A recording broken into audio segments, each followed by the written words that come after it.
ក្រុមគ្រួសារដែលក្រីក្របំផុតមានចំនួន53គ្រួសារហើយក្នុងមួយគ្រួសារទទួលបានអង្ករចំនួន25គីឡូក្រាម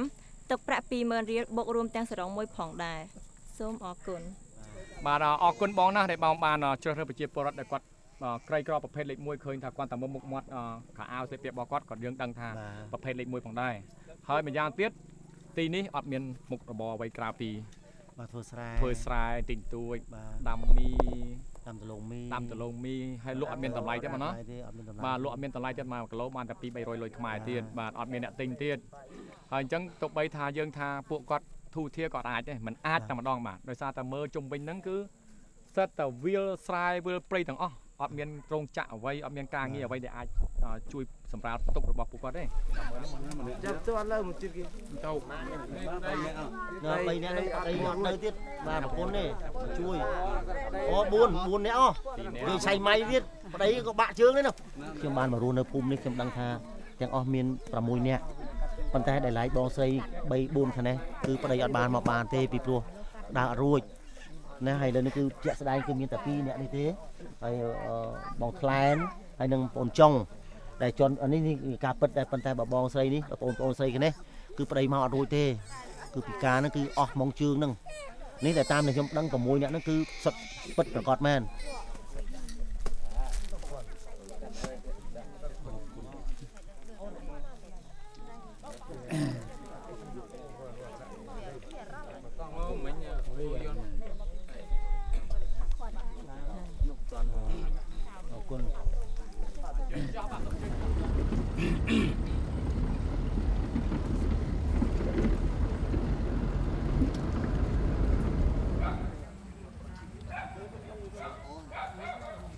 បាទឥឡូវយើងខ្ញុំបានមកដល់ខេត្តតាកែវ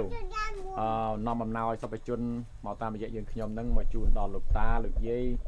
ដែលគាត់ទាំងពីរនាក់គឺពិការភ្នែកទាំងសងខាងបាទបានន័យថាខ្វាក់ទាំងប្តីទាំងប្រពន្ធពីយូរឆ្នាំកន្លងមកហើយនោះគាត់បានឆេះផ្ទះហើយបានធ្វើឲ្យកូនគាត់នោះស្លាប់ដល់តែ5នាក់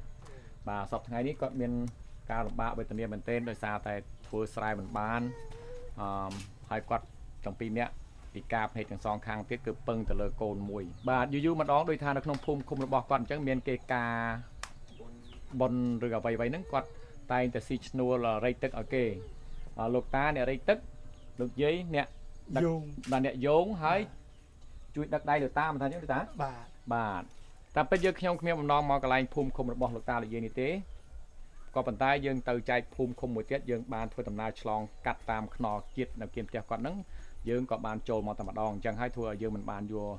បញ្ជីឈ្មោះមកអត់ដឹងថាសពជនដែលជួយមកនោះឈ្មោះអ្វីទេបាទអញ្ចឹងយើងដកលុយសពជនមួយចំនួនបាទគឺ$125ជូនដល់ប្តីប្រពន្ធគាត់ទាំងពីរនាក់ហើយយើងខ្ញុំនឹងដាក់ឈ្មោះសពជនដែលបានផ្ញើអំណោយមកតាមយើងខ្ញុំនឹងនៅក្នុងលើកញ្ចក់ទូរទស្សន៍ទៅវិញបាទសូមអរគុណបានចំចេញបាទសពរដ្ឋជនទាំងអជួយចាំជីវិតខ្ញុំផងព្រោះខ្ញុំទីតលណាអត់មានអីទីពឹងទេแล้วខ្ញុំបានប៉ុណ្ណឹងមកខ្ញុំអរណាខ្ញុំបានទិញកចាំចៅចាំកូនចាំជីវិត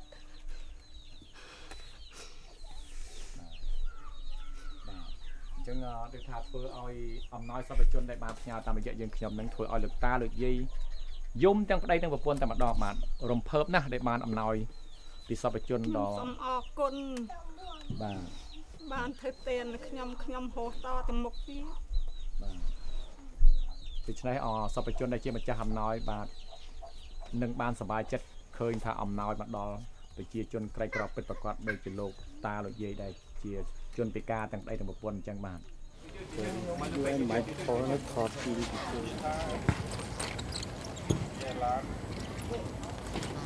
ហើយដល់ពេលយើងធំអាយុ14ឆ្នាំហើយយើងជាជនពិការ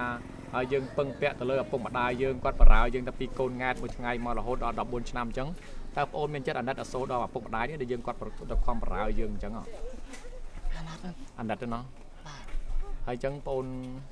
មានដែរធ្លាប់និយាយទៅកាន់ពួកគាត់ទេដែលថាគាត់តែងតែបានបរើបងអូនទៅថាជូនបងអូនទៅបង្គន់លើកបងអូនលាកកៅអៅឲ្យបងអូនអញ្ចឹងបងអូនមានដែរថាអរគុណគាត់អីទេឬក៏យ៉ាងម៉េចដែរអរគុណគាត់ដែរអញ្ចឹងណាតាមធម្មតាមនុស្សយើងទូទៅគឺយើងមានសាច់ដុំដៃ បាទកន្លែងហ្នឹងគឺជាសាច់ដុំដៃធំមែនទែនតែប្អូនវិញគឺតូចស្មើហើយកែងដៃរៀងដូចធំជាងធម្មតា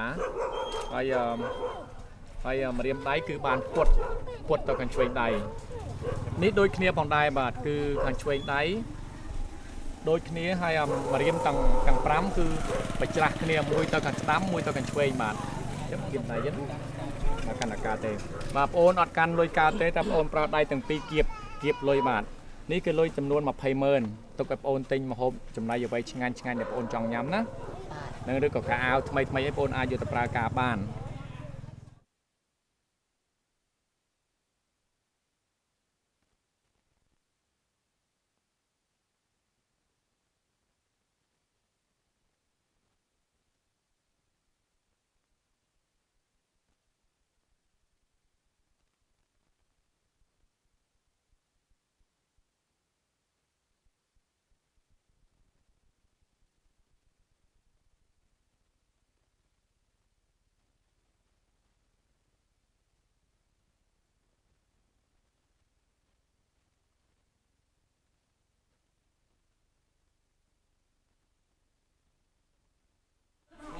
បាទសពជនថ្ងៃនេះយើងបានមកក្នុង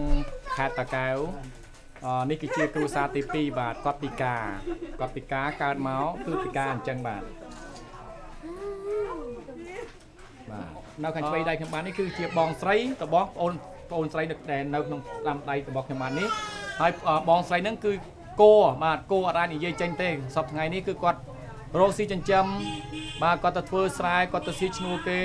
លះបង់ធ្វើអ្វីទីសពគ្រប់បែបយ៉ាងដើម្បីយកថវិកាមកចិញ្ចឹមម្ដាយចាស់ជរាឪពុកឈឺហើយនឹងប្អូនស្រីដែលកំពុងតែមានបញ្ហាគ្មានខ្វងកងែងកងន់នេះបាទអញ្ចឹងលោកយាយចង់ដឹងថាប្អូនស្រីឈ្មោះអ្វីដែរឈ្មោះមីអូនណាអាយុប្រហែលហើយបាទ22អាយុ22ឆ្នាំហើយតើលោកយាយគាត់កើតមកមុនដំបូងគាត់មានភាពអញ្ចឹងឬក៏យ៉ាងម៉េចបាទកើតមកមុនដំបូងដូចគេđâyឯងអញ្ចឹងប៉ុន្តែដល់វាគ្រុនស្វាត់ដៃស្វាត់ជើងទៅហើយប្រកាច់20ដងទៅអញ្ចឹងហើយចុះប្អូនស្រីខាងនេះអត់ការកើតមកគោអញ្ចឹងបាទកើតមកក៏អត់អញ្ចឹងកើតមកនិយាយបាទកើតមកអត់អីទេប៉ុន្តែខ្ញុំវាយល់រឹងបាត់ដាច់ទៅធ្លាក់ប៉ាំងចាក់សាបងដឹងបាត់ធ្លាក់ប្រហែលដងទេហើយឥឡូវវាថាវាលឺតិចមួយហៀងអត់លឺប៉ុន្តែស្រែកបើជាហៀងហ្នឹងបានតស្រែកដល់តិចបានលឺបាទហើយមើលប្អូនផងច្រូតស្មៅឲ្យគោផងធ្វើការងារផ្ទះផងចាហើយមើលកៅអៅសម្រាប់ពាក់មកគាត់សំបីតលេវក៏ត្រត់ដាច់ដែរបាទអត់មានសម្រាប់ពាក់ត្រឹមត្រូវទេហើយកៅអៅចាស់សរុងបាទដល់ហែកយាយបាទអូយមកគូវេទនាមែនទែនបាទមើលម្រាមដៃគឺថាចំតិចទីអស់បាទដោយសារតែគាត់ព្យាយាមធ្វើការសពគ្រប់បែបយ៉ាងធ្វើអ្វីក៏ដោយឲ្យតែគាត់បានលុយកាក់ខ្លះមកចិញ្ចឹមម្ដាយឪពុកចាស់ជរាក៏ដូចជាប្អូនស្រីបង្កើតរបស់ខ្លួនដែលជាជនពិការនៅក្នុងដៃខ្ញុំបាននេះបាទដោយសារតែពេលវេលាជិតយប់ទៅហើយខ្ញុំបានមិនហ៊ានសម្ភាសពេលសម្ភាសវែងឆ្ងាយទេគាត់ថាជូនទឹកប្រាក់400,000បាទជូនលោកយាយបាទគាត់ថាដោះស្រាយ400,000វាស្មើនឹង$100ដោះស្រាយឲ្យលោកយាយចិញ្ចឹមបាទសូមជូនបងលោកទាំងអស់ទាំងគុំក្នុងសំណៃអស់បាទហើយលោកទាំងអស់សូមឲ្យលោកមានបញ្ជនអាយុយឺនយូរបាទឲ្យចេះតែសពបញ្ជននៅប្រទេសក្រៅទាំងអស់បាទហើយអ្នកមីងគាត់ជូននាឡិកាដៃមួយទៅដល់បងស្រីហើយបងស្រីបាននាឡិកាមួយជាអំណោយពីមីងផងដែរមកពីអ្នកមីងឆយមកពី Boston គាត់ជូននាឡិកាម្នាក់មួយបាទអញ្ចឹងសូមឲ្យគាត់មានប្រសាសន៍តិចបានទេអរគុណសពជននៅប្រទេសក្រៅថាអរគុណថាទេអូននេះអាចថាអូននេះ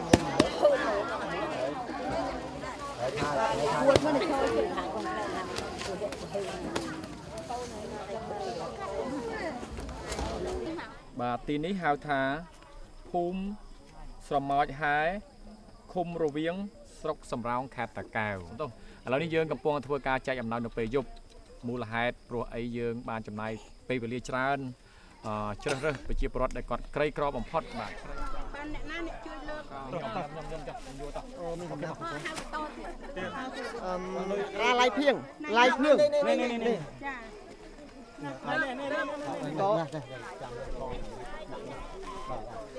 ធ្វើការនេះមកអូនចនសាក់ចនសាក់ បាទអូខេឥឡូវយើងយកតអីគ្រីរេតនៅក្នុងកន្លែង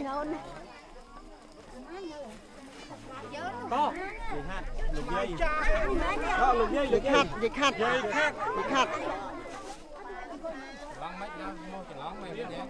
នាងបាច់សាន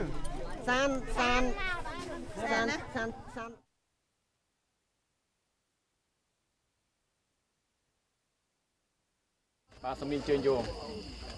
អូនណានេះក្មេងគព្រាម្នាក់80000បន្ថែមកក្មេងគព្រា80000បាទហើយស្ត្រីដែលមានផ្ទៃពោះស្ត្រីមានផ្ទៃផ្ទាស់គឺយើងជូនទឹកប្រាក់20000បាទទុកគាត់ណាសម្រាប់ទារកបាទទៀតឡើង60000ម្នាក់60000បាទសុំចេញទៅចោះ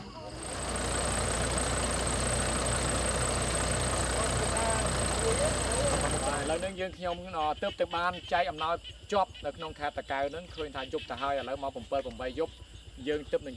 ចេញពីភូមិដែលយើងទើបនឹងចែកអំណោយដូច្នេះការធ្វើដំណើរនៅមានវែងឆ្ងាយតទៅមុខទៀតបាទទ្រាំតែយើងឆ្លងផុតផ្លូវតូចលំនេះបើយើងបើសិនជាក្រុមការងារអាចញែកតិចឃើញថាព្រៃសុទ្ធហើយផ្លូវនោះតូចមែនទែនល្មមតែបើកតែម៉ាឡាហ្នឹងទៅគឺល្មមតែម្ដងបាទនេះគឺជាផ្លូវអតេះតូទេ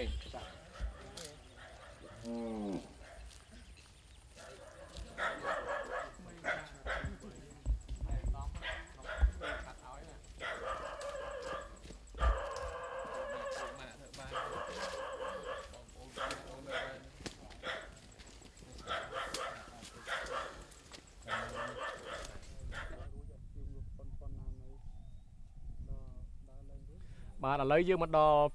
ក្នុងខេត្តតាកែវក្នុងភូមិអ្វីដែរបងភូមិឃុំអ្វីដែរ ទួលរកា បាទ ឃុំជាងតង ភូមិទួលរកាឃុំជាងតងស្រុកត្រាំកក់ខេត្តតាកែវ បាទឥឡូវនេះគឺក្នុងភូមិតូចមួយនេះគឺមានប្រជាពលរដ្ឋចំនួន20គ្រួសារជាងហើយពួកគាត់ខ្វះការទឹកបាទខ្វះខាតទឹកហ្នឹងគឺពួកគាត់បានមកទីនេះផ្ទាល់សំណុំពរតាមរយៈយើងខ្ញុំអង្គការសម្ព័ន្ធអប់រំខ្មែរហ្នឹងសូមឲ្យជួយជាអណ្ដូងទឹកស្អាតជូនដល់ពួកគាត់មួយមូលហេតុព្រោះថាឮថាអង្គការគេបានធ្វើអណ្ដូងជូនក្រុមបងមួយនៅក្នុងភូមិបាទ ចាធ្វើអណ្ដូងមួយអង្គការធ្វើអណ្ដូងមួយនៅក្នុងភូមិហ្នឹងតែហូបបាត់កើតទឹកភ្លាវបានតែមួយហើយគក់មកអាវ យើងនឹងធ្វើជូនហើយថាតើប្រហែលថ្ងៃទៀតហើយនោះខ្ញុំមិនដឹងទេក៏ប៉ុន្តែនឹងធ្វើឲ្យបានក្នុងមុននឹងខ្ញុំចេញទៅវិញដើម្បីថតជាឯកសារទុកអ្វីយើងចំណាយអ្វីយើងនិយាយគឺបានធ្វើពិតប្រាកដជូនដល់ប្រជាពលរដ្ឋពិតប្រាកដមែនដោយមាននិយាយពុតពោអ្វីទេបាទសូមអរគុណបាទសូមអរគុណទាំងអស់គ្នា ចាសូមអរគុណទាំងអស់គ្នាដែលមកជួយធ្វើអណ្ដូងឲ្យខ្ញុំអរគុណ អង្គការសម្ព័ន្ធអប់រំខ្មែរបាទសពជនទាំងអស់នៅឯនេះសមុទ្របាទថ្ងៃនេះក្រុមយើងខ្ញុំបានមកដល់ខេត្តតាកែវនៅក្នុងជនបទភូមិតូចមួយបាទចម្ងាយប្រហែលជា10គីឡូពីថ្នាក់ជាតិ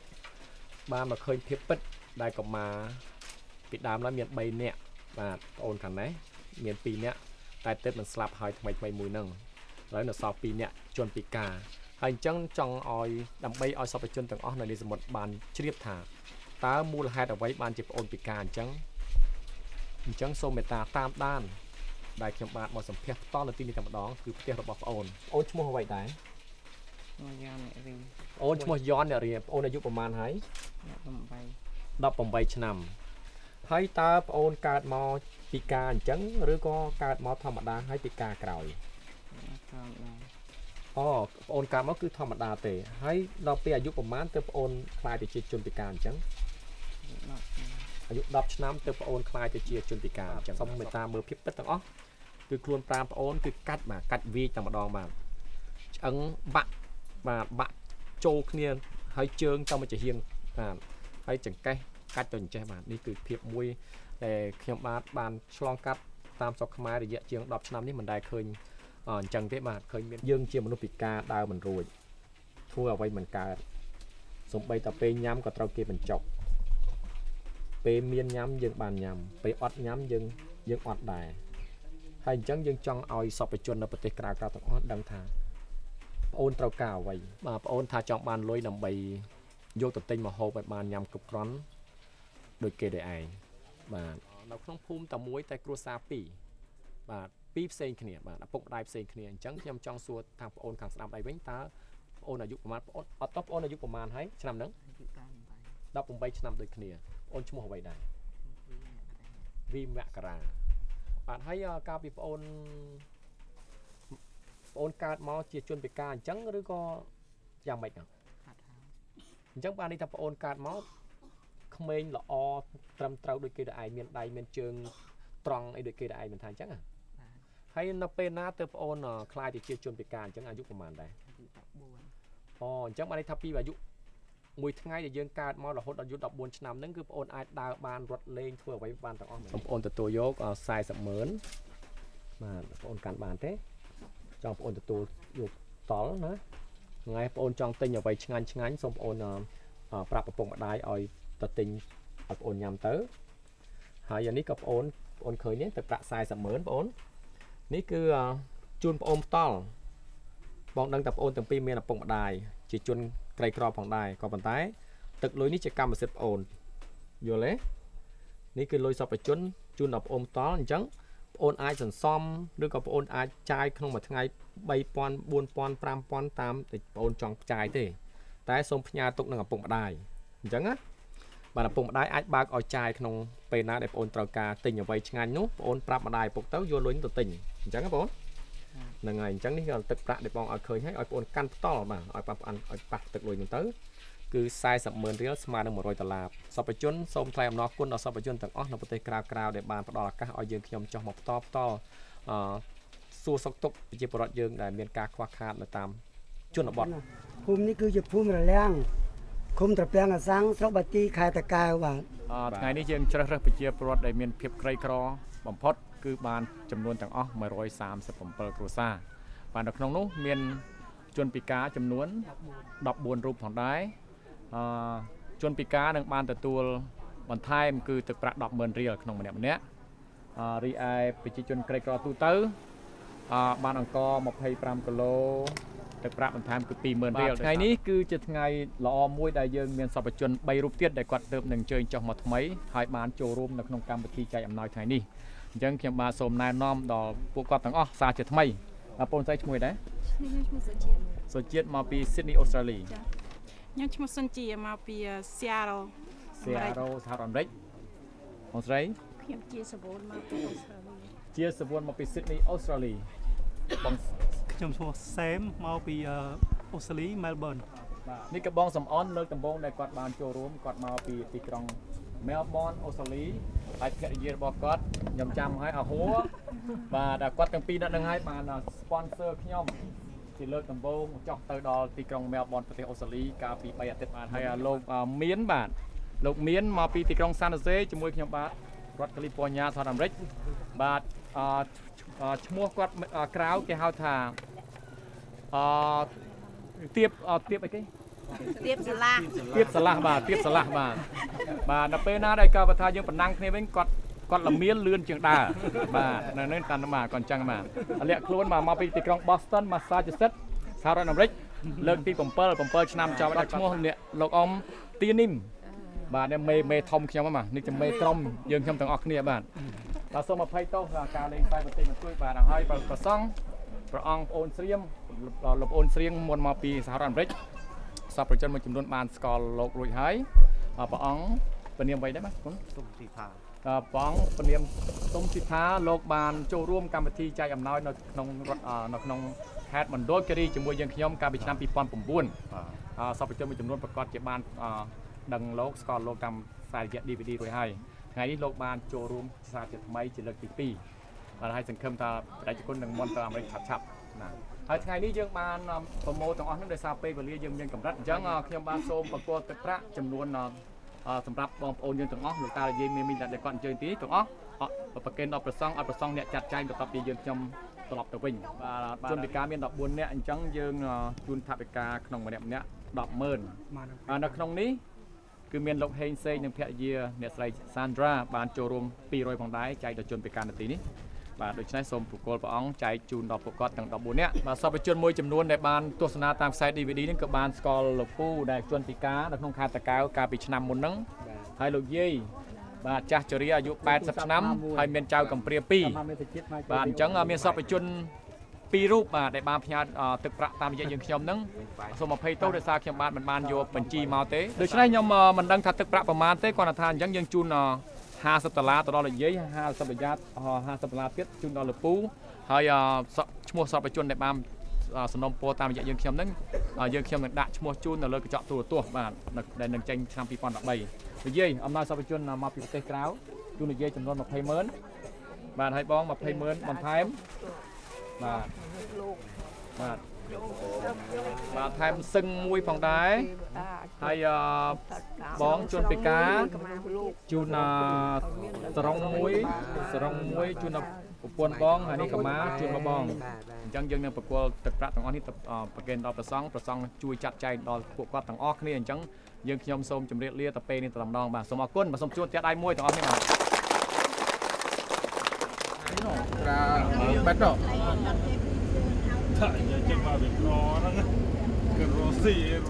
បាទទីនេះស្ថិតនៅក្នុងឃុំជាងតង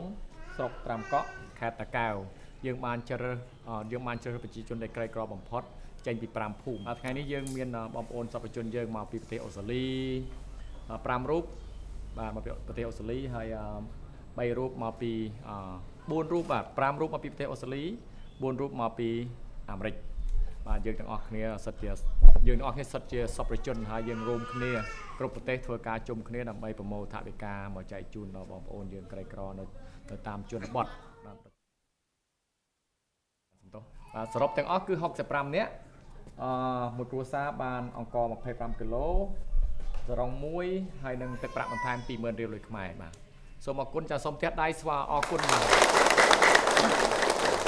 បាទនេះគឺជាអំណោយមកពីសពជនមួយរូបនៅប្រទេសអូស្ត្រាលីទីក្រុងមែលប៊នបានផ្ញើឆ្នាំលំមាស់មកតាមរយៈយើងខ្ញុំនឹង2ដបយើងបានជូន1ដបទៅលោកពូម្នាក់នៅខេត្តកំពតហើយនៅសល់1ដបទៀតនេះគឺយើងទុកជូនក្មួយប្រុសនេះចោះដោយសារតែការស្រែងលំមាស់ពេញដៃពេញជើងអញ្ចឹងយើងអាណិតក្មួយតូចអញ្ចឹងសូមឲ្យតែពុកម្ដាយមិនឲ្យតែក្មួយទេគេយកទៅញ៉ាំតែអីទៅមានគ្រោះថ្នាក់អញ្ចឹងឲ្យតែម្ដាយវិញបាទទីនេះហៅថាភូមិព្រាននិនឃុំព្រៃតូចស្រុកមុងរស័យខេត្តបាត់ដំបងបាទបងស្រីឈ្មោះគុជចន្ទរាបងស្រីអត់មានប្តីឬក៏កូនចៅអ្វីទេតែគាត់មានប្អូនប្រុសរបស់គាត់មួយដែលកំពុងតែស៊ីឈ្នួលច្រូតស្រូវគេបាត់ទៅហើយឥឡូវនេះគាត់នៅតែឯងនៅក្នុងផ្ទះមួយនេះហើយគាត់កើតរោគមួយយ៉ាងដែលយើងមិនដឹងថាជារោគអ្វីទេប៉ុន្តែមុននឹងយើងសម្ភាសដល់គាត់យើងចង់អានអំណោយពីសពជនបាទដែលមានឈ្មោះទាំងអស់8នាក់បាទលោកតុនវ៉ាន់រីនិងអ្នកស្រីពេជ្រសុខីព្រមទាំងកូនស្រី$100លោកថាចនិងអ្នកស្រីលក្ខណាព្រមទាំងបុត្រ$50លោកហៀសំទោសបាទហៀយូនិងភរិយាព្រមទាំងបុត្រ$50លោកស្រីអ៊ីស៊ីន$50ក្មួយស្រីកានិងស្វាមី$50អូនស្រីបុត្រធីតា$40លោកស្រីសុវីរាព្រមទាំងបុត្រ$30លោកវណ្ណៈរៀលនិងអ្នកស្រីធីតាព្រមទាំងបុត្រ$30បូកសរុបទាំងអស់គឺ$400អំណោយនេះបានឧបត្ថម្ភមកពីសពជននៅប្រទេសអូស្ត្រាលីទីក្រុងមែលប៊នតាមរយៈយើងខ្ញុំដែលបានចុះទៅទីនេះផ្ទាល់បាទឥឡូវយើងបានយកមកដល់បងស្រីដែលគាត់មានជំងឺនេះហើយអញ្ចឹងចង់សួរថាតើជំងឺនេះកើតមកពីមូលហេតុអ្វីបានជាគាត់មានរូបរាងធំហើយមានសាច់គាត់ធ្លាយមកបាទធំមកជាហៀងគ្នាទៀតបាទដោះចេញជាហៀងអញ្ចឹងបងស្រីកាលពីដើមមកកាលពីបងនៅពីក្មេងកើតអញ្ចឹងក៏អត់ទេបាទពីក្មេងអត់មានអញ្ចឹងទេអត់មានអញ្ចឹងទេចាតែអាយុខ្ញុំ17ឆ្នាំ17ឆ្នាំចា17ឆ្នាំកើតយ៉ាងម៉េចខ្លះបាទកើត17ឆ្នាំនឹងឃើញស្នាមដោះឡើងមកពីធ្នាប់ដៃនេះតូចទេបាទចាប៉ុន្តែដល់ពេលអាយុយើងកាន់តែចាស់ទៅវាកាន់តែរីកធំទៅចាបងស្រីហេតុអ្វីបានជាបងកាលពីកើតនៅតូចបងស្រីមិនទៅពេញមន្ទីរពេទ្យវះកាត់ឲ្យបានតាន់ពេលវេលាគាត់នឹងអត់មានលុយចាខ្ញុំអត់មានអត់លុយសពជនសាស្ត្រតែគាត់អត់មានលុយកាក់ដូច្នេះគាត់អត់ហ៊ានទៅពេទ្យទេក៏អត់លុយទៅមិនកើតកុំថាឡើយពេទ្យរដ្ឋជួយហ្វ្រី ទោះបីតែជួយ free ក្តីបើសិនជាគាត់អត់មានថវិកាជួលម៉ូតូឬក៏ជួលថ្លៃឡានគេជូនគាត់ទៅនោះគាត់ក៏មិនអាចអញ្ជើញទៅដែរទៅហើយម្យ៉ាងទៀតក៏អត់ដឹងថានៅទីណាពិតប្រាកដបាទតតែមានអ្នកជូនគាត់ទៅដល់ទីនោះទៅគាត់ដឹងអ្នកខ្លះនៅឆ្ងាយអត់ដឹងថាពេញនៅឯណាផងបាទហើយពេទ្យនៅកន្លែងណាដែលគេ free នោះពេញធំណាស់បាទយើងក៏រឃើញណាស់រត់ពិសេសចំពោះអ្នកចំពោះជនក្រីក្រមកពីតាមជនបទអញ្ចឹងគាត់មិនដែលទៅទីក្រុងពេញពីមុនមកគាត់មិនដឹងថាទៅពេទ្យ free នៅកន្លែងណាទេអានេះជាចំណុចមួយដែលយើងគួរតែណែនាំគ្នាជាបន្តបន្ទាប់បាទហើយយើងខ្ញុំដើរតាមភូមិព្រៃជ្រៅអញ្ចឹងក៏បានជួយប្រាប់ដល់ប្រជាពលរដ្ឋផងដែរថាការធ្វើដំណើរទៅភ្នំពេញតំណាក់តំណងយ៉ាងណាទៅរកពេទ្យ free នោះគឺយើងត្រូវមានការតំណាក់តំណងតាមមេភូមិមេឃុំបាទឲ្យគាត់ជួយឆ្នាំទី2ហើយដែលយើងខ្ញុំឆ្លងកាត់ឃើញរោគអញ្ចេះកាលពីឆ្នាំ2011សពជនបានទស្សនាតាមខ្សែរយៈ DVD យើងខ្ញុំឃើញថាប្អូនប្រុសម្នាក់អាយុ22ឆ្នាំហើយសតតែឆ្អឹងតែម្ដងបាទឆ្អឹងនឹងស្បែកហើយស្វិតតូចតែអាយុ22ឆ្នាំបាទឥឡូវនេះប្អូននោះបានទទួលមរណភាពទៅហើយ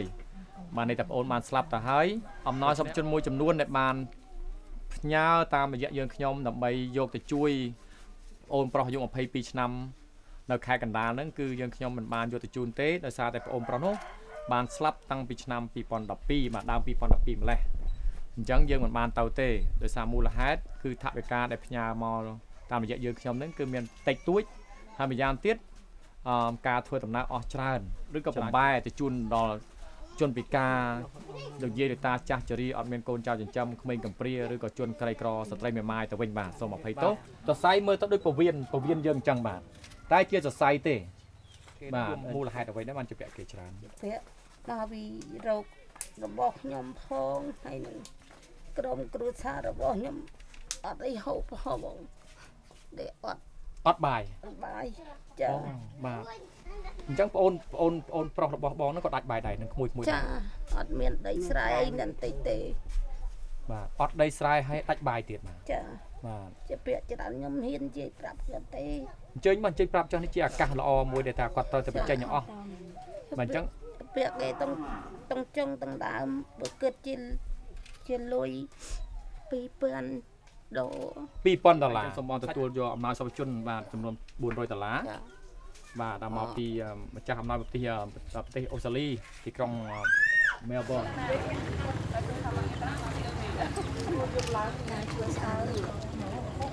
អូនស្រីឈ្មោះអ្វីដែរបងឈ្មោះបច្ចយាអាយុប្រហែលហើយអាយុ15ឆ្នាំចុះបងអូនស្រីទី2នេះអាយុ12ឆ្នាំ12ឆ្នាំចំអូននោះ7ឆ្នាំអូននេះ4ឆ្នាំគាត់មានបានទៅជាបាលនៅមន្ទីរពេទ្យទេនិយាយទៅអត់ទាន់និយាយទៅអត់លុយហ្មងអត់ទេខ្ញុំនិយាយទៅខ្ញុំអាណិតម៉ែខ្ញុំណាពេលខ្ញុំនឹកដល់ម៉ែខ្ញុំម្ដងខ្ញុំតឹងចិត្តខ្ញុំមានតែប៉ាខ្ញុំពេលខ្ញុំនៅរៀនទៀតខ្ញុំមកខ្ញុំដំបាយស្លហើយបងខ្ញុំមកពីរៀនអត់ទាន់ទៅអត់បានបាយហើយអត់បានបាយហូបឲ្យប៉ាខ្ញុំគាត់មកហូបបន្ទោរបស់ទាន់ទៅហើយខ្ញុំធ្វើមកហូបអត់ទាន់បងខ្ញុំចង្ការឈឺចង្ការបាយទៀងទាត់ចង្ការអត់ខ្ញុំនៅទៅបាន4នាក់បងខ្ញុំយកមកចិត្តហើយខ្ញុំបងប្អូនខ្ញុំសិននៅរៀនទាំងអស់ហើយខ្ញុំគប់កូនគ្រួសារអត់ទាន់តាខ្ញុំមកម៉ូតូទៅផងហើយបងហើយកូនសើបានរៀនថ្នាក់ខ្ពស់ដែរខ្ញុំទៅប្រឡងឆ្នាំហ្នឹងទៀតខ្ញុំដាក់ទី9ហើយគ្រូនៅបងសាលាឲ្យទៀតខ្ញុំមកខ្ញុំមិនដឹងតាខ្ញុំមកហូចតែម្នាក់ឯងអត់ពីម៉ែខ្ញុំទៅហើយលឺសូថាបងអូនស្រីហ្នឹងកើតរោគខ្ញុំទៅវាកាត់ទៀតពេលម៉ែខ្ញុំនៅគាត់ថាយកទៅវាកាត់ដល់ពេលទទួលគាត់ឈឺទៅអស់លុយទៅខ្ញុំក៏បានវាកាត់ហើយខ្ញុំខលលោដល់សប្តាហ៍ហ្នឹងទៅហើយឈឺយ៉ាងម៉េចដែរខ្នល់ដែរខ្ញុំរបៀបថាពេលប្រឹងបាត់ចឹងបាត់ដៃទៅខ្ញុំវាចុកពោះតែម្ដងចាចុកហើយពេទ្យគាត់ថាយ៉ាងម៉េចគាត់ថាជំងឺហ្នឹងសាច់ពវៀនធំធ្លាក់លើតម្រងនោមបាទហើយតើត្រូវវះកាត់មិនបានហើយបានយើងឆាប់ធំបើយកបានវះកាត់ទេជំងឺយើងនៅប៉ុណ្ណឹងហើយយើងនៅស្គមប៉ុណ្ណឹងហើយមានហូបក្តៅរហូតក្តៅតាំងម៉ាក់ខ្ញុំនៅហើយត្រូវការវះកាត់ហ្នឹងអស់កម្រៃប្រមាណបងអូនមិនដឹងទេខ្ញុំមិនដឹងផងហ ហើយមានពេទ្យដំហ្នឹងឯងមានពេទ្យទេដំហ្នឹង អត់មានបងដល់នៅផ្សារនៅមកដល់ផ្សារគេ ហើយពេទ្យដែលបងអូនធ្លាប់ទៅមើលហ្នឹងគេថាបើយើងវះកាត់គេអាចជួយវះកាត់បានឬក៏យ៉ាងម៉េច គេអាចជួយវះកាត់ដែរនិយាយទៅគេហុកយើងនឹងសោយឈាមយើងអត់គ្រប់គ្រាន់គេថា 10% បានតែមួយហ្នឹងបានតែ 1% ទេ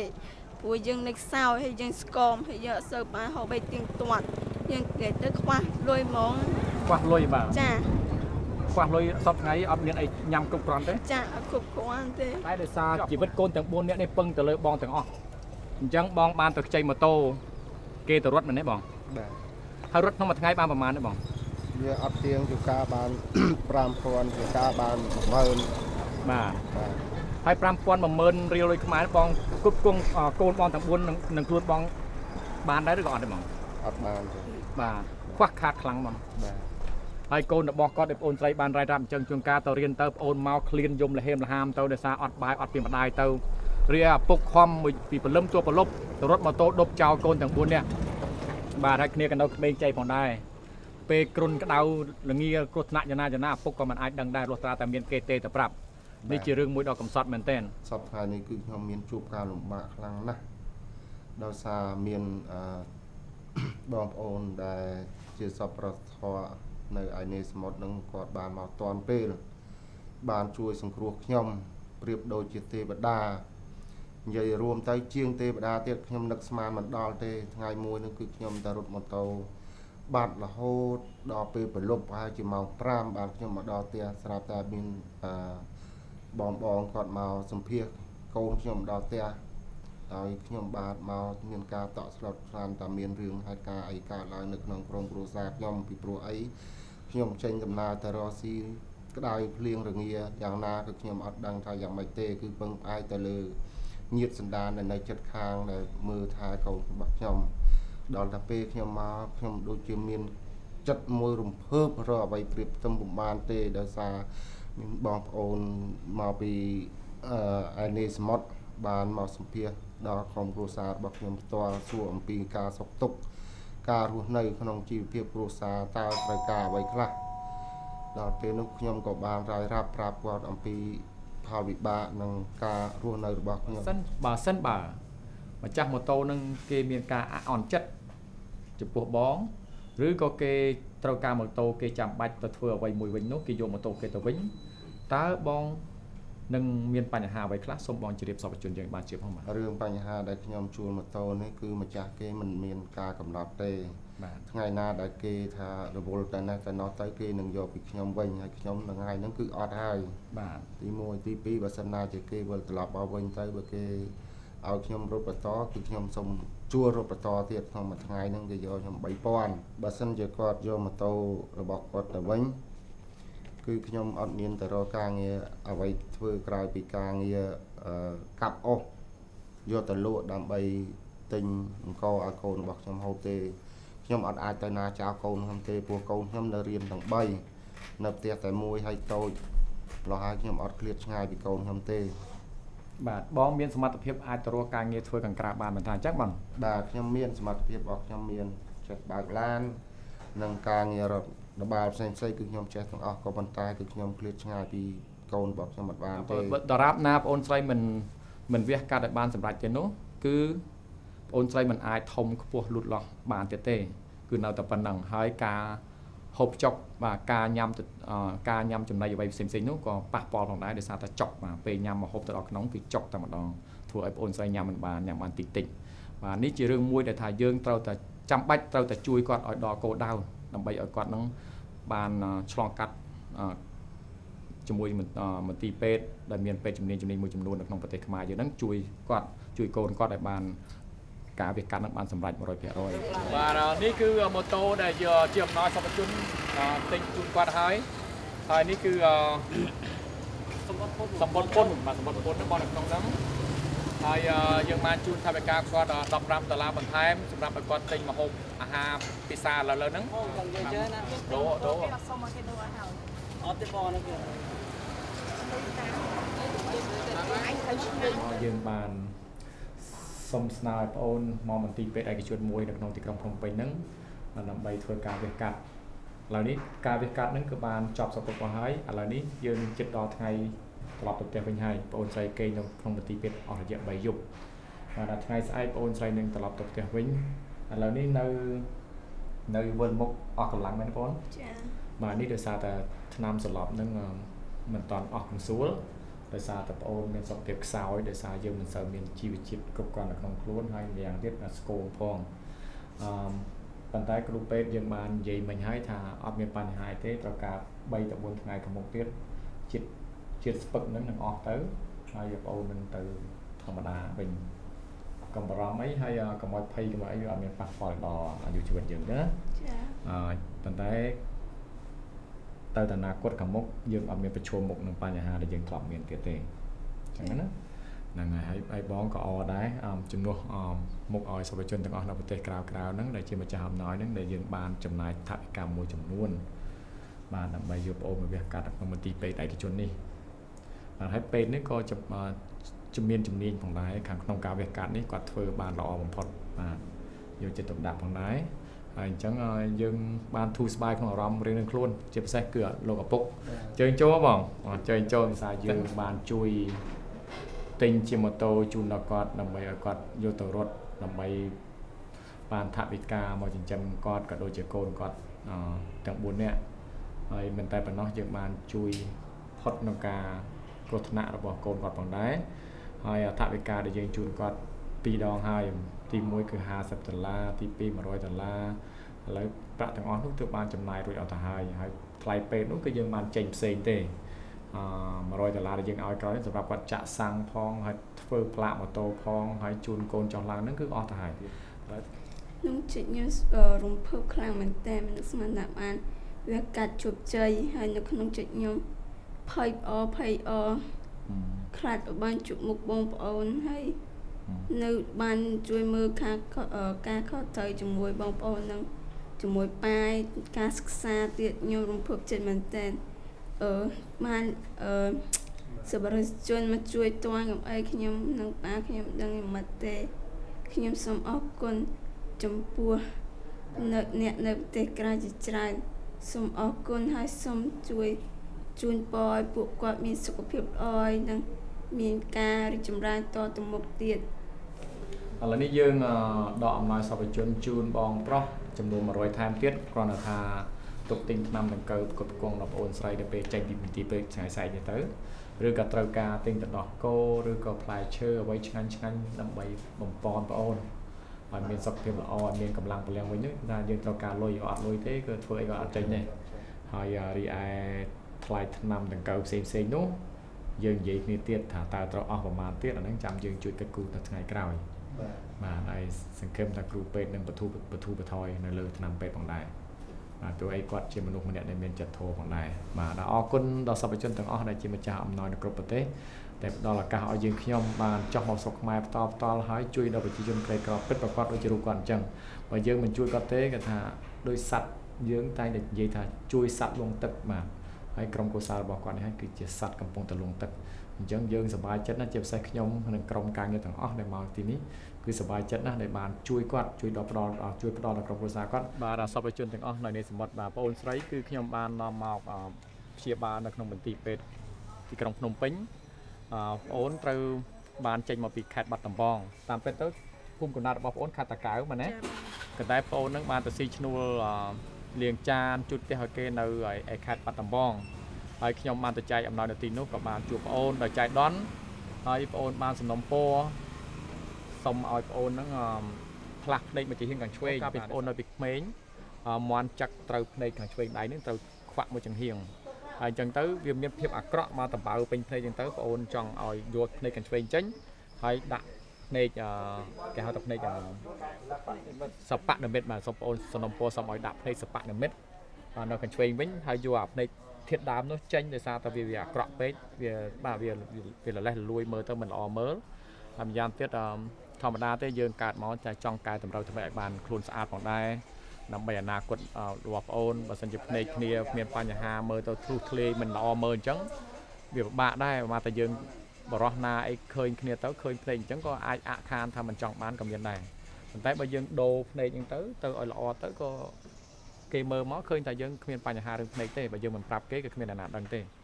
បាទបើសិនជាគេដឹងក៏មើលទៅធម្មតាដែរព្រោះអីវាមើលទៅដូចភ្នែកធម្មតាបាទទំហំភ្នែកធំជាងខាងធម្មជាតិខាងស្ដាំក៏ប៉ុន្តែលោកគ្រូពេទ្យថាក្នុងរយៈ 2-3 ថ្ងៃទៀតហ្នឹងវានឹងរួមភ្នែកនឹងរួមតូចវានឹងបានស្មើគ្នាវិញឥឡូវយើងបានបំពេញម្ដងបងអូនស្រីរួចហើយបានន័យថាយើងយកមកមន្ទីរពេទ្យព្យាបាលនៅក្នុងទីក្រុងភ្នំពេញនេះឃើញថាបានសម្រេចហើយឥឡូវនេះយើងជូនបងអូនត្រឡប់ទៅវិញហើយយើងបានចេញកម្រៃថ្លៃវះកាត់នឹងហើយយើងជូនប្រាក់យើងនឹងជូនថវិកាមួយចំនួនដើម្បីឲ្យបងអូនទិញថ្នាំយុទ្ធលេបព្យាបាលឲ្យជាហើយយើងនឹងជូនថវិកាមួយចំនួនទៀតដើម្បីឲ្យបងអូនធ្វើដំណើរទៅខេត្តតាកែវវិញជាមួយអ្នកម្ដាយខាងស្ដាំដៃនេះហើយបន្ទាប់ពីបងអូនទៅព្យាបាលនៅឯផ្ទះហើយជាសពគ្រប់ហើយបងអូននឹងធ្វើដំណើរទៅខេត្តបាត់ដំបងវិញដើម្បីទៅស៊ីឈ្នួលគេជាបន្តទៅទៀតបាទព្រោះខ្ញុំសូមម្ចាស់ផ្ទះដែលគាត់ធ្វើការបម្រើហ្នឹងគាត់ថាមកវាកាត់ភ្នែកហ្នឹងទេកាលណាបើគាត់ជាហើយគាត់ត្រូវត្រឡប់ទៅផ្ទះវិញដើម្បីទៅបម្រើការងារដែលគាត់ធ្លាប់សន្យាជាមួយគេបាទសូមអរគុណជំរាបលាបាទឡាននេះគឺឡានរបស់អង្គការសម្ព័ន្ធអប់រំខ្មែរយើងគឺជាអំណោយសុខជនដែលបានផ្ញើតាមរយៈខ្ញុំហ្នឹងខ្ញុំបានដកលុយទិញឡាននេះមួយក្នុងការយើងប្រើប្រាស់ចែកអំណោយជុំវិញស្រុកខ្មែរហ្នឹងដល់ពេលដែលខ្ញុំត្រឡប់ទៅប្រទេសអាមេរិកវិញឡាននេះយើងទុកជូនដល់មណ្ឌលគ្រឿងញៀនបាទដើម្បីជូនក្មេងៗដល់ពេលដែលឈឺស្កាត់ពេលយប់ថ្ងៃក្តីគឺថាបានឡាននេះឯងទឹកជូនក្មេងដែលមានជំងឺទាំងអស់នោះទៅមន្ទីរពេទ្យធ្លាប់មានអូនខ្លះបានស្លាប់ដោយសារតែយកទៅមន្ទីរពេទ្យមិនទាន់ដោយសារតែមណ្ឌលគ្រឿងញៀននោះឆ្ងាយមែនទែនមកឆ្ងាយដាច់ស្រយាលពីក្រុងឆ្ងាយពីមន្ទីរពេទ្យអញ្ចឹងពេលដែលឈឺម្ដង 4-5 នាក់ប្រកាច់ពេញពេលជាមួយគ្នាហ្នឹងដូចនេះអត់មានឡានដឹកទេដឹកម៉ូតូទ្រាំតែដឹកទៅដល់បាទប្រកាច់ទៅចង្ការក៏ធ្លាក់ទៅក្រោមវិញទៅវាមានបញ្ហាមែនទែនអញ្ចឹងយើងបកគោលឡាននេះជូនទៅដល់មណ្ឌលគ្រឿងញៀននឹងឯងពេលណាយើងទៅយើងឲ្យពួកគាត់ប្រើប្រាស់ឡាននេះដឹកជញ្ជូនក្មេងទាំងអស់នោះដល់ពេលណាយើងត្រឡប់មកវិញយើងយកឡានហ្នឹងប្រើដដែលដូចនេះយើងមិនបាច់ចំណាយថវិកាជួលឡានគេទេបាទមើលក្មេងតូចប៉ុណ្ណឹងមកជើងលលួយបាទដើរមិនកើតឈាមតាមតិចបាទអូខ្លួនប្រានគ្នាតម្បៅពេញខ្លួនទាំងអស់អត់មានលុយទៅមើលពេទ្យបាទគេមានហ្វាម៉ាស៊ីគៀនហ្នឹងតែបើយើងអត់មានលុយឲ្យគេគ្មាននរណាគេឲ្យថ្នាំទេគ្មាននរណាគេមើលព្យាបាលទេបាទរីឯក្មេងនេះវិញបាទកើតរោគពេញបាទជើងបាត់អីពេញខ្លួនគ្នាបាទគឺវេទនាមែនទែនសពជនអាចមើលភាពពិតបានបាទពីក្មេងទៅអាយុប្រហែលទេបាទមួយខែជាងទៅមួយខែជាងទេបាទមើលខ្នងក្មេងបាទចេញស្អីពេញទៅនឹងទាំងអស់បាទក៏ដូចជាក្មេងនេះផងដែរយើងតិចគ្នាហៀឃើញផ្ទុះចេញពីក្នុងហើយតបៅពេញខ្លួនប្រាណទាំងអស់បើយើងគ្មានថវិកាមើលទេបាទបើមករៀបដៃគ្នាចេញអស់ហើយបាទប្រវត្តិយ៉ាងម៉េចបាទប្រវត្តិឮថាក្មេងនេះក្មេងទាំងពីរនេះ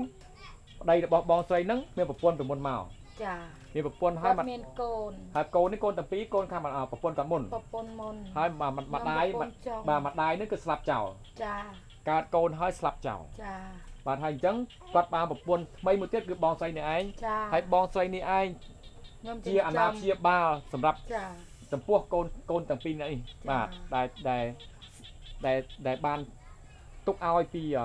ប្រពន្ធរបស់បងប្រុសមុនហើយការវេទនាយ៉ាងម៉េចខ្លះបងសូមបងរាយរាប់ពីរឿងពេទ្យទាំងអស់មកជួកាលមានបាយហូបជួកាលអត់បានយាយនឹងការនឹងគាត់អត់គាត់លេខឲ្យខ្ញុំហូបគាត់ហៅខ្ញុំក៏ហៅមើលយកបាយទៅស៊ីឲ្យនេះខ្ញុំដួសបាយទៅមេឃលៀងខ្ញុំ3ទាំង2ចូលក្នុងប្តីអត់នៅខ្ញុំយកកណាត់ប៉ារ៉ាតង់គេបើកឲ្យប្តីខ្ញុំនឹងអាវភ្លៀងនឹងខូបមកពីលើមុំក៏អត់ដេកទៀតពេលតែខ្ញុំឲ្យមីនីដេកខ្ញុំឲ្យមីនីណាត់ដាក់ខ្ញុំចាំខ្ញុំវិទ្យាខ្ញុំហៅប្តីខ្ញុំថាគាត់អត់ហ៊ានទេការងារនេះវាយើងទៅផ្ទះក៏មានច្បាប់បើអត់ទេគេនឹងផ្ដាច់យើងពីការងារគាត់ស្រឡាញ់តែហ៊ានជាងប្រពន្ធកូនណាក៏បានធ្វើតែហ៊ានរកអត់បានដីនឹងនៅដែរច្បាប់គេឃើញអាណត្តិដែលថាតស៊ូនឹងសមរភូមិគេឲ្យដីខ្ញុំមុនដំបូងអត់មានជាងចេះទេអត់ទាំងអស់ដបូលក៏អត់អីក៏អត់នៅខ្យល់មកយូលចឹងដូចតងចឹងនៅខ្នងទំនប់នៅព្រៃដល់ហើយគេហៅឲ្យមកបានដីនឹងខ្ញុំអខ្ញុំអង្គុយយំ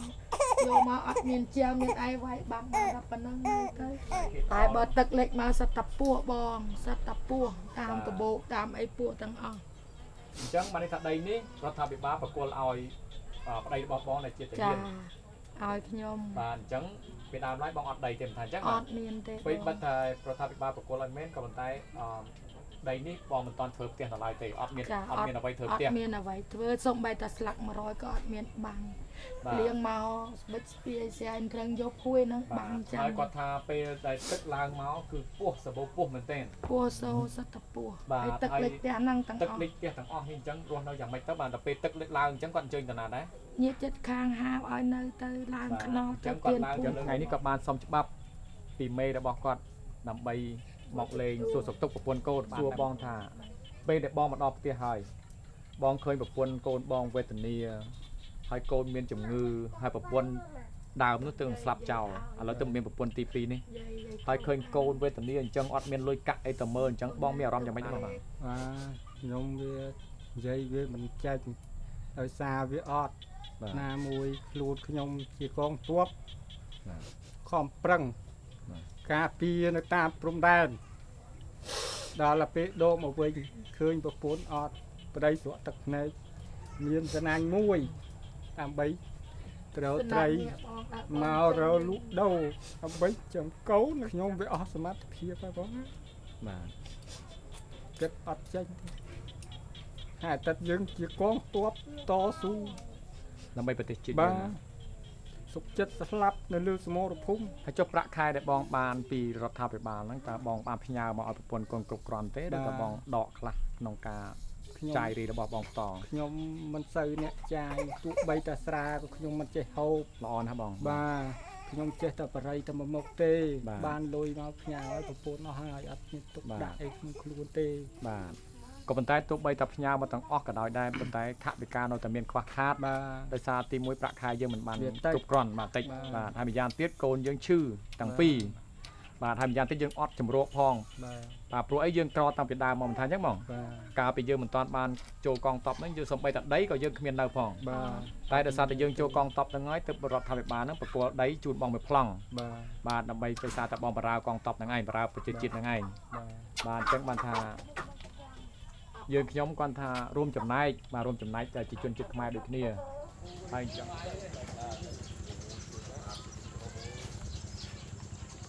ចាកូនតាវាយជាងបាំងនេះក្រែមួយញ៉ាំបាយហ្នឹងគឺមកគឺដើរក៏ជួយធ្វើទេជួយញ៉ាំធ្វើទេចា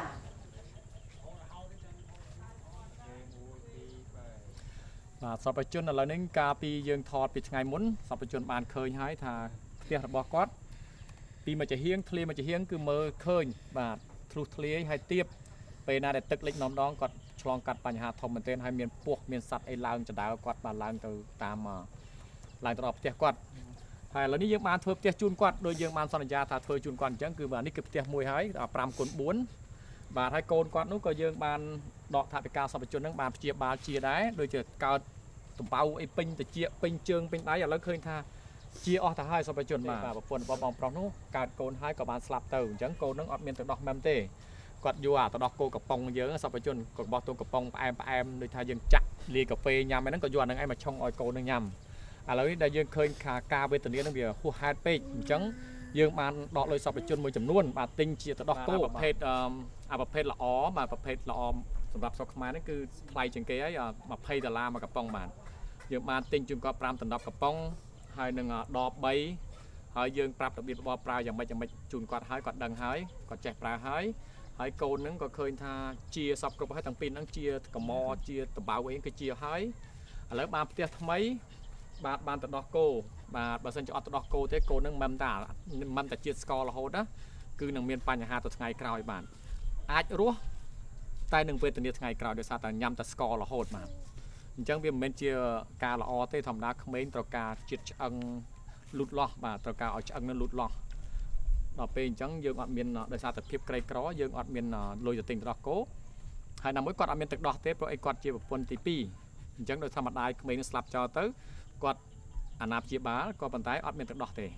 អញ្ចឹងគាត់មានតែឆុងទឹកដោះគោផ្អែមហ្នឹងឯងហើយគាត់ទិញជូនគាត់តែម្ដងបាទឥឡូវអស់អង្គទៀតបាទដោយសារតែយើងជូនគាត់$100ពីថ្ងៃមុនហ្នឹងគាត់បានសងគេអស់$50នៅសល់ប្រមាណហ្នឹងគាត់ចំណាយទៅលើអ្វីសពគ្រប់ក្នុងផ្ទះរបស់គាត់ហ្នឹងទិញជាសម្ភារៈប្រើប្រាស់ក៏ដូចជាម្ហូបអាហារអីប្រចាំផ្ទះគាត់ហ្នឹងអស់ទៅហើយបាទឥឡូវថ្ងៃនេះគឺគាត់ដាច់អង្គ ចៃដន្យអីយើងមកបានមកឃើញតន់អញ្ចឹងក៏ទិញជាត្រោះគោសំខាន់បំផុតគឺក្មេងមុនបាទសម្រាប់ពួកយើងខ្ញុំចំនួនសពជននៅប្រទេសក្រៅទាំងអស់គឺថាក្មេងសារៈសំខាន់គឺលេខ1បាទអញ្ចឹងយើងជួយក្មេងសិនឲ្យក្មេងបានរស់សិនយើងធំយើងអាចមានវិធីច្រើនណាស់ដែលយើងអាចរស់បានក៏តែក្មេងអញ្ចឹងតែគ្នាដាច់ទឹកដោះហើយអត់មានលុយទិញទឹកដោះគោឲ្យគ្នាញ៉ាំទៀតគ្មានអីមានតែថាផ្លូវតែមួយនឹងឯងបាទលោកជុងងូសប្តាហ៍ក៏រស់នៅទីក្រុងសានហូសេរដ្ឋកាលីហ្វ័រញ៉ាសហរដ្ឋអាមេរិកគាត់គឺជាបងប្រុស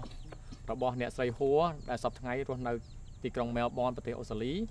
បានផ្ញើទឹកប្រាក់ចំនួន$300តាមរយៈយើងខ្ញុំសំណុំពររបស់គាត់គឺសុំចិញ្ចឹមមួយគ្រួសារ$300ចិញ្ចឹមមួយឆ្នាំក៏ប៉ុន្តែដោយសារយើងខ្ញុំរវល់ធ្វើដំណើរចុះឡើងចន្លងវល់គាត់ថាមិនបានគិតច្បាស់លាស់ទេថាក្រុមគ្រួសារណាពិតប្រាកដដែលយើងត្រូវជ្រើសយកមកចិញ្ចឹមនោះដូច្នេះខ្ញុំសុំ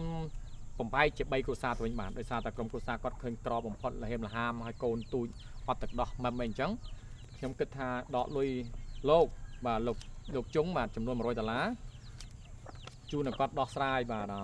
មួយរយៈបាទទិញជាថ្នាំដង្កូវអ្វីៗផ្សេងៗក៏ដូចជាម្ហូបអាហារហើយឥឡូវនេះដាច់អង្គទៀតបាទថ្ងៃដាច់អង្គទៀតដាច់ត្រឹមតែម្ដងអញ្ចឹងយើងមកជួបគាត់ដើម្បីថតផ្ទះទិញទៅដោះគោមកឲ្យកូនហ្នឹងក៏ទទួលគាត់ដាច់អង្គទៅហើយយើងដកលុយលោកចំនួន$100ជូនដល់ក្រុមគ្រួសារគាត់ហើយនៅសល់200ទៀតយើងនឹងជូនទៅដល់2គ្រួសារទៀតបាទសូមលោកអភ័យទោសសូមអរគុណបាទ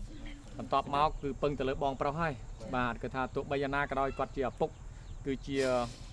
ភារកិច្ចរបស់គាត់ដែលត្រូវតែខំរយអស់ពីសមត្ថភាពទោះបីធ្វើអ្វីក៏ដោយត្រូវតែឲ្យចិញ្ចឹមកូនរស់បាទឥឡូវបានជួបលោកយាយនៅក្នុងខែកណ្ដាលដូចគ្នាអញ្ចឹងគាត់បានយំបាទទាំងប្តីប្រពន្ធនឹងបានមកអង្វរកយើងខ្ញុំថាគាត់អត់មានកូនចៅចិញ្ចឹមហើយមានការរោគសប្តាហ៍នេះការរោគអត់មានលុយទៅទិញថ្នាំទេបាទការរោគអីលោកយាយខ្ញុំលើឈាមផងជំនួសផ្អែមផងបាទខ្ញុំនេះគេថាសួតអីណៅបេះដូងណាថ្លើមផងបេះដូងផងសួតផងលោកយាយទឹកនោមផ្អែមផងខ្លាញ់លើសផងលើសឈាមផងអត់មានលុយកាក់អ្វីទាំងអស់អត់មានកូនចៅចិញ្ចឹមទៀតអ្នកភូមិអ្នកស្រុកហ្នឹងគឺថាគេអាណិតអាសូរដល់គាត់ទាំងអស់គ្នាហើយខ្ញុំក៏មិនដឹងជួយយ៉ាងម៉េចបានដែរព្រោះថាអំណោយយើងវាអស់ទៅហើយនេះគឺជាអំណោយចុងក្រោយរបស់លោកជុងងូបាទតែគាត់រស់នៅទីក្រុងសានហូសេដែលបានផ្ញើទឹកប្រាក់$300សម្រាប់ចិញ្ចឹមគ្រួសារហ្នឹងឥឡូវខ្ញុំបានជូនទៅដល់ខ្ញុំបានដក100ជូនទៅដល់បងប្រុសបងស្រីដែលគាត់មានកូនខ្ចីតូចមួយហើយឥឡូវយើងដក100ទៀតរបស់លោកលុយរបស់លោកជុងងូបាទដល់ជូនទៅដល់លោកយាយរតាដើម្បីឲ្យគាត់យកទៅទិញថ្នាំព្យាបាលរោគរបស់គាត់បាទដែលលើសឈាមទឹកនោមផ្អែមហើយសួតអីសពគ្រប់បាទអញ្ចឹងសូមទទួលយកបាទទទួលយកទាំងពីរនាក់ទៅបាទហើយជូនពរទៅដល់លោកជុងងូផងបាទដែលនៅទីក្រុងសានហូសេកាលីហ្វ័រញ៉ាជាមួយខ្ញុំបាទសូមជូនមើលទៅក្នុងមកអស់លោកទាំងអស់ដែលដាក់ទាននៅខ្ញុំនេះឲ្យលោកបានអាយុវែងនិងបានសេចក្តីសុខអីចម្រើនណាបងមិនដឹងនិយាយថ្មីខ្ញុំទៀតហើយបាទប៉ុណ្ណឹងចុះបាទតែគាត់ត្រេកអរណាគាត់ស្រក់ទឹកភ្នែកទាំងតែនឹងប៉ុណ្ណឹងតែម្ដងដោយសាររំភើបដែលយើងបានអំណោយពីសពជនជូនគាត់បាទ